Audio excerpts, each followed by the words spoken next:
दोस्तों, क्या आप भी परेशान हैं अपने पूर्वजों की जमीन को लेकर के और जाकर के उसका बंटवारा शेड्यूल बनाने के लिए आप इधर उधर भटक रहे हैं और आपको बंटवारा शेड्यूल किस तरह से तैयार किया जाता है वो मालूम नहीं है।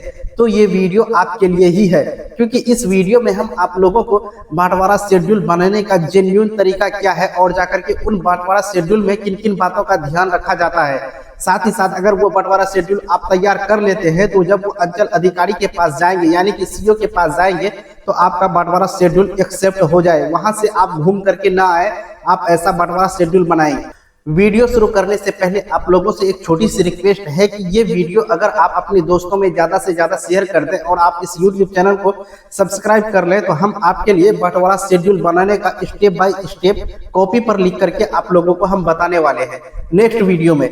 तो चलिए बिना देरी के वीडियो को हम लोग शुरू कर लेते हैं।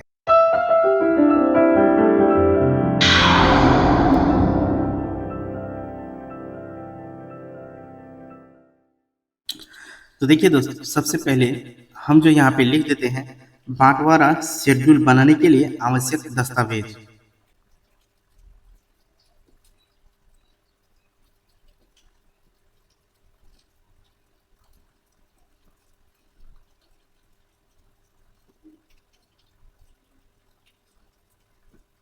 जी हाँ, यहाँ पे हम लिख चुके हैं कि हमको जो भी बंटवारा शेड्यूल बनाने हैं उनके लिए कौन कौन सी आवश्यक दस्तावेज है उनके विषय में हम लोगों को यहाँ पे जानकारी प्राप्त करना है। देखिए, ये वीडियो आप लोगों को शुरू से लेकर के अंत तक अवश्य देखना है, क्योंकि इस वीडियो में हम बंटवारा शेड्यूल के बारे में बहुत ही बारीकी के साथ चर्चा किए हैं और जाकर के लास्ट में हम बहुत ही महत्वपूर्ण बातों पे चर्चा करेंगे इस वीडियो में। और आप ये वीडियो पूरा देख लेते हैं तो आपको जो है बंटवारा शेड्यूल बनाने में किसी भी तरह की मतलब जो है दिक्कत नहीं होगी। तो चलिए सबसे पहले हम यहाँ पे देख लेते हैं कि आखिर बंटवारा शेड्यूल बनाने के लिए हमें कौन कौन सी दस्तावेज की आवश्यकता होगी। तो देखिए, एक नंबर की अगर हम बात करें तो एक नंबर पे जो बंटवारा शेड्यूल बनाने की जो मेन दस्तावेज है उनकी जरूरत आपको होगी वो आपका खतियान। आपको जो है एक नंबर की अगर हम बात करें तो सबसे ज्यादा इम्पोर्टेंट है आपका खतियान। उसके बाद दूसरा नंबर की अगर हम बात करें तो दूसरा नंबर पे आपका आ जाता है केवाला। तो हम ये क्यों लिख रहे हैं? देखिए, कोई भी संपत्ति जो होता है इसी के आधार पे ही आपको ग्रहण होता है, चाहे तो आपके पास वो खतियानी जमीन होगा या फिर केवाला होगा, यानी कि आप उन जमीन को सेल डीड के माध्यम से खरीदे होंगे।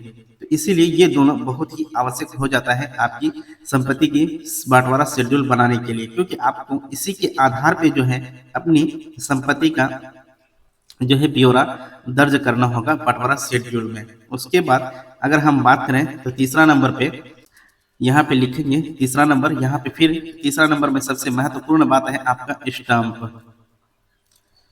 जी हाँ दोस्तों, ये स्टाम्प क्या है? तो सबसे पहले ये समझिए कि रजिस्ट्रार ऑफिस में जाइएगा तो वहाँ पे अगर आप स्टाम्प बोलिएगा तो 500 रुपया से लेकर के मतलब 100 रुपया से लेकर के 500, 1000 रुपया, 2000 रुपया तक का स्टाम्प मिल जाता है। तो आपको जब भी बंटवारा शेड्यूल बनाना है तो आप सबसे पहले स्टाम्प लीजिएगा। स्टाम्प आपका 500 रुपया से लेकर के 1000 रुपया तक का मिलता है और जाकर के आप इनमें से किसी का भी प्रयोग करेंगे, क्योंकि इनकी जो है मान्यता हर जगह है। तो पहला खतियान हो गया, दूसरा केवाला हो गया, तीसरा हो गया आपका स्टाम्प। उसके बाद हम चौथा नंबर की अगर हम बात करते हैं तो आप लोगों को यहाँ पे लिख करके बता देते हैं। यहाँ पे है आपका वंशावली। 4 नंबर पे वंशावली। वंशावली बहुत ही आवश्यक हो जाता है बंटवारा शेड्यूल के लिए, क्योंकि यही वंशावली मतलब जो है बंटवारा शेड्यूल का मतलब बेस होता है। इन्हीं के आधार पर बंटवारा शेड्यूल ही किया जाता है। खतियान और केवाला के आधार पर आपका भूमि का विवरण दर्ज किया जाएगा, लेकिन वंशावली के आधार पर आपका जो है बंटवारा शेड्यूल में कितने हिस्सेदार हैं उनकी जानकारी प्राप्त होती है। उसके बाद अगर हम बात करते हैं 5वां नंबर की, तो 5 नंबर पे आपका आ जाता है आपसी सहमति पत्र। आपसी सहमति पत्र, जी हाँ दोस्तों, ये बहुत जरूरी है। अगर आप कोई भी बंटवारा शेड्यूल बनाएंगे तो उसमें जितने भी फरीक हैं उनका आपसी सहमति होना अति आवश्यक हो जाता है। अगर आप अकेले सोच रहे हैं कि हम बंटवारा शेड्यूल बना करके जो है अपना जो है जमीन का जमाबंदी अलग करा लेंगे, तो ये संभव नहीं है। यानी कि आपको आपसी सहमति पत्र लगाना ही होगा। और ये आपसी सहमति पत्र कैसे बनेगा, तो ये सबसे पहले देख लीजिए, आपकी ये आपसी सहमति पत्र जो है आपके गांव का मुखिया होगा या फिर वार्ड सदस्य हैं और फिर जाकर के सरपंच है। आप जो है आपसी सहमति उनसे लिखवाएंगे कि हम लोग आपस में अपनी दादा अपने पूर्वजों की जमीन की बंटवारा करने के लिए चाहते हैं, और वो लोग आपको जो है आपसी सहमति पत्र बना करके उसमें साइन मोहर लगा करके आपको दे देंगे। तो ये आपकी बहुत जरूरी हो जाती है।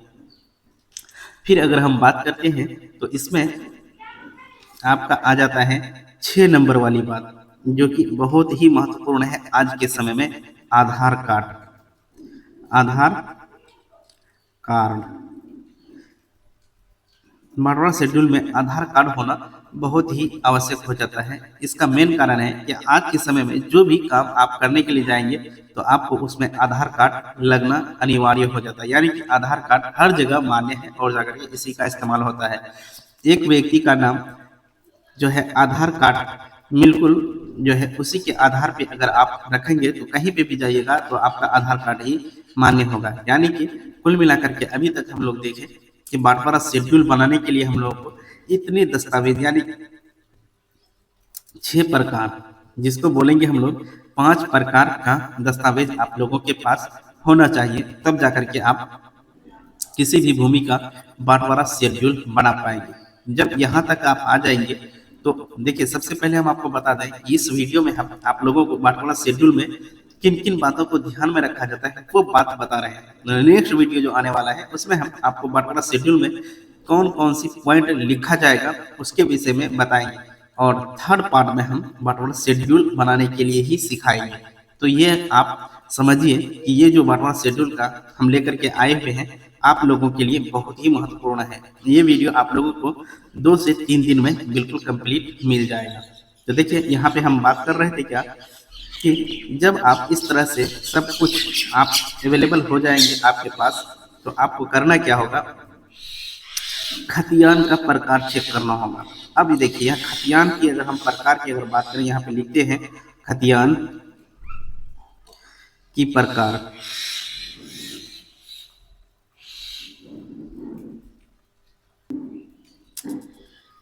खतियान की प्रकार हम क्यों लिखें, क्योंकि खतियान जो है आजकल आप देखेंगे तो बहुत प्रकार का मिलेगा। तो यहाँ पे हम आज पहला प्रकार के खतियान का हम बात करेंगे, जो कि बहुत ही महत्वपूर्ण है, और इससे आने वाला पार्ट में जब हम खतियान के प्रकार के बारे में बताएंगे वो भी बहुत ही महत्वपूर्ण है।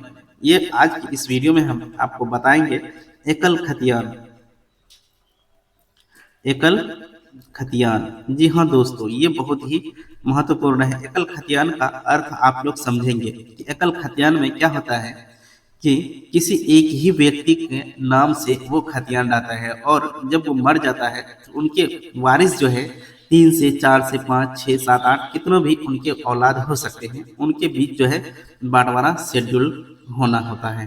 तो ये हो गया आपका एकल खतियान। जैसे हम मान लेते हैं यहाँ पे रमन। रमन जो है यह व्यक्ति है, और जाकर के इनके पिताजी का हम बात करें तो विष्णु। रमन के पिताजी कौन है, विष्णु।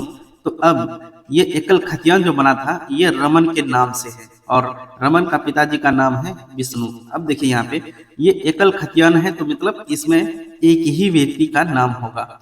अब इस एकल खतियान में जो राम का नाम है, अब राम मर चुका है, तो अब इनका जो है औलाद, ये औलाद में अब इनकी संपत्ति का बंटवारा होगा। तो इसके लिए आपको हम शुरू में ही बता दिए थे कि वंशावली की आवश्यकता होगी। तो मान लीजिए इनके पास 3 बच्चा हैं, अब 3 बच्चा में ही अब ये बंटवारा शेड्यूल बनेगा।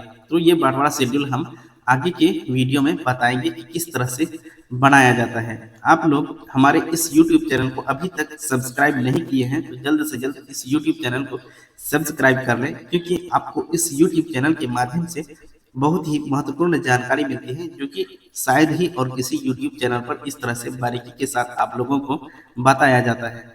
तो हम उम्मीद करेंगे कि आज का वीडियो आप लोगों को बहुत ही अच्छी तरह से समझ में आ गया होगा। नेक्स्ट वीडियो में हम लोग मिलते हैं, बंटवारा शेड्यूल में क्या लिखना होता है स्टाम्प पेपर में, और जा करके बंटवारा शेड्यूल को किस तरह से हम लोग आगे बढ़ाएंगे। तो आज का वीडियो हम यहीं पर समाप्त करेंगे। मिलते हैं एक नई वीडियो में एक नई जानकारी के साथ, तब तक के लिए जय हिंद।